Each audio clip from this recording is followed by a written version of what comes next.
हमारे दर्शकों को ये बताइए कि ये वो इलाके हैं जहां पर हर साल ठंड पड़ती है। हमने कश्मीर में कल हम अशरफ से बात कर रहे थे, वो कह रहे थे कि यहां के लोग मेंटली तैयार होते हैं, लेकिन क्या इस बार ठंड और बर्फबारी ज्यादा पड़ रही है या जो प्रशासन के इंतजाम है जिसमें आप बिजली का खास तौर पर जिक्र कर रहे हैं कि वो इंतजाम जो है वो कम पड़ रहे हैं, इस वजह से लोग ज्यादा परेशान हो रहे हैं, या मौसम में एकाएक परिवर्तन इस बार ज्यादा आ रहा है, फ्लक्चुएशन, इसकी वजह से परेशानियां हो रही हैं? और प्रशासन की तरफ से इन तमाम परिस्थितियों पर कैसे नजर रखी जा रही है, किस प्रकार की अतिरिक्त सहायता मदद की जा रही है? क्या आप खुद कह रहे हैं कि लोगों की जिंदगियां भी जा रही हैं? देखिए शुभांकर, जहां तक तापमान का सवाल है, तापमान पिछले 3 सालों में सबसे ज्यादा लुढ़का है। 15 दिसंबर के बाद तापमान लगातार गिरता रहा है। कहीं पर धुंध रहती है, धुंध में भी ब्रेक आते रहे हैं। हफ्ता भर धुंध रही, फिर ब्रेक आ गया, उसके बाद फिर घनी सघन धुंध देखने को मिली। इससे जो तापमान था वो काफी ज्यादा मात्रा में बढ़ा, और यही कारण है कि तापमान बहुत ज्यादा गिरने के बाद जो सर्दियों में उगाई जाने वाली सब्जियां हैं वो भी पूरी तरह से खराब हो गई।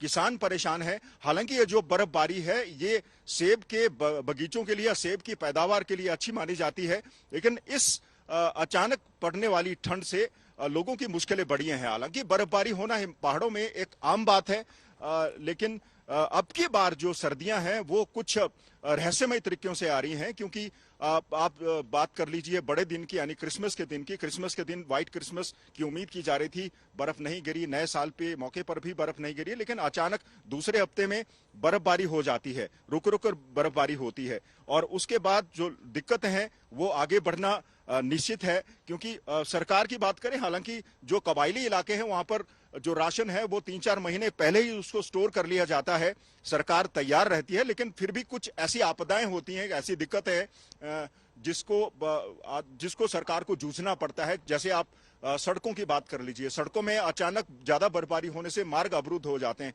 एक बार सड़क अगर में बर्फ से अवरुद्ध हो गई तो उसको क्लियर करने में थोड़ा सा वक्त लगता है।